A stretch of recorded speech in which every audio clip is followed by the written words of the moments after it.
I think that when I think about making as an artist, it's almost always, I mean, certainly there's time spent alone in the studio and there's time spent alone thinking or reading.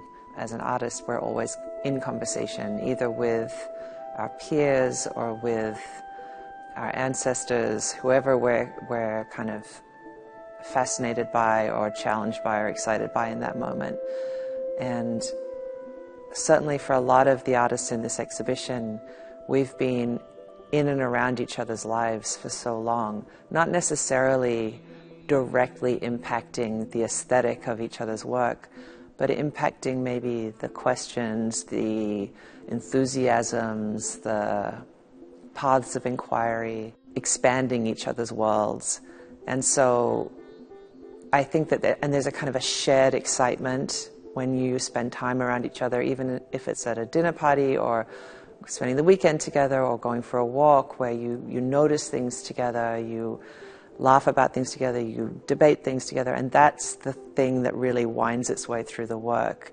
It's a kind of a current that can be felt. So it's not so much that I can look between the different artists or look between mine and Julie's work and see similarities of gesture or form, but I do feel a shared sense of making that feels significant or feels like specific to us.